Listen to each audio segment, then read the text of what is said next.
তুমি হয়তো এই শব্দটা অনেকবার শুনেছ, কিন্তু কি কখনো ভেবেছ এর মানে আসলে কি? আমাদের জীবনে দুটি মুহূর্ত নিশ্চিত, জন্ম আর মৃত্যু। আর এই দুই মুহূর্ত আমাদের কারোরই হাতে নেই, কিন্তু এই দুইয়ের মাঝখানে যা ঘটে তা আমাদেরই হাতে। প্রতিদিন সকালে ঘুম থেকে উঠে আমরা ধরে নিই আজও একটা দিন আছে হাতে, কিন্তু সত্যি বলতে কে জানে কোন সকালটা আমাদের জীবনের শেষ সকাল। এই যে নিঃশ্বাস নিচ্ছ, হয়তো এটা তোমার শেষ নিঃশ্বাসের আগের নিঃশ্বাস হতে পারে, কি তাই না? তুমি নিশ্চয়ই একটা গল্প শুনেছ। হঠাৎ একজন মানুষকে জানানো হয় যে তার ক্যান্সার হয়েছে এবং তার হাতে মাত্র 30 দিন সময় আছে। এই সংবাদ পাওয়ার পর সে হতভম্ব হয়ে গেল। কয়েক মুহূর্তের মধ্যেই বুঝে গেল জীবনের এতগুলো বছর সে কত অপ্রয়োজনীয় কাজে ব্যয় করেছে। সে আর দেরি করল না, সব কিছু ফেলে ছুটে গেল তার মায়ের কাছে, বাবার কাছে, প্রিয় বন্ধুদের কাছে। সারা জীবন যে স্বপ্নগুলো শুধু ভাবনার মধ্যেই রেখে দিয়েছিল, এবার সে প্রতিজ্ঞা করল শেষ নিঃশ্বাস ফেলার আগেই সেগুলো পূরণ করবে। একবার ভাবো তো, যদি সেই মানুষটা তুমি হতে, আর তোমাকে যদি কেউ বলে দেয় যে ঠিক 30 দিন পর তুমি পৃথিবীতে থাকবে না, তাহলে তখন তুমি কি করতে?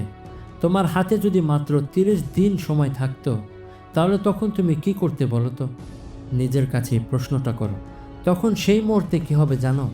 তখন সেই মুহূর্তে তোমার জীবনের সব ব্যস্ততা, দুঃখ, রাগ, লোভ, সামাজিক চাপ, সোশ্যাল মিডিয়া সব কিছু তুচ্ছ মনে হবে। তুমি কেবল সেই কাজগুলোই করতে চাইবে যেগুলো তোমার স্বপ্নকে বাস্তব করে। তুমি দেরি না করে সেই স্বপ্নগুলো পূরণ করতে চাইবে যেগুলোর জন্য তুমি বেঁচে আছো। এই গল্পে বলা হয়েছে যে তার হাতে 30 দিন বাকি আছে, কিন্তু বাস্তব জীবনে তো কোনো নিশ্চয়তা নেই জীবন যে কখন শেষ হয়ে যায়। সেটা কেউ জানে না, না কেউ বলতে পারবে না। পরের মুহূর্তে হয়তো সব শেষ হয়ে যেতে পারে।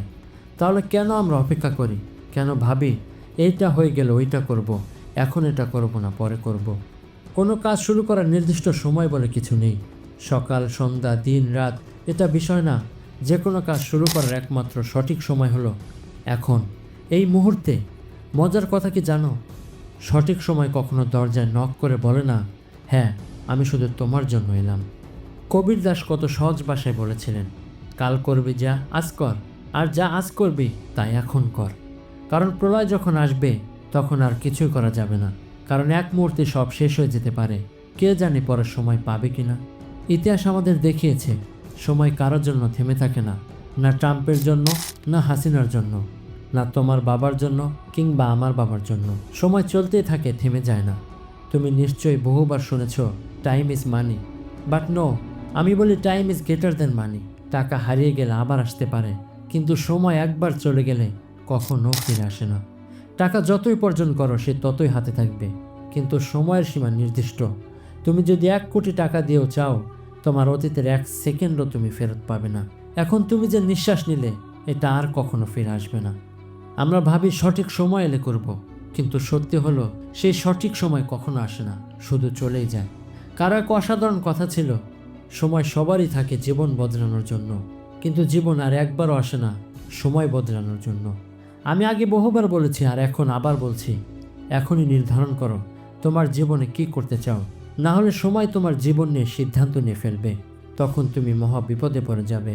বন্ধুরা, সময় কম, কিন্তু তোমার স্বপ্নগুলো অনেক বড়, তাই তোমার জীবনটা অমূল্য। তাই কোনোদিন আফসোস যেন না করতে হয়, হ্যাঁ ইচ্ছা ছিল কিন্তু আর করা হলো না। তাই আজ এই মুহূর্তে নিজের মনকে বলো, আমার সময় শুরু হচ্ছে এখনই। আমি আর পিছিয়ে থাকবো না, আমি আমার স্বপ্ন পূরণ করব। আমি চাই তোমার যাত্রা আজ থেকে শুরু হোক। বন্ধুরা, এরকম আরও মোটিভেশনাল ভিডিও পেতে চ্যানেলটি সাবস্ক্রাইব করতে ভুলো না। দেখা হবে অন্য কোনো ভিডিওতে। সে পর্যন্ত সবাই ভালো থাকবে, সুস্থ থাকবে। আল্লাহ হাফেজ।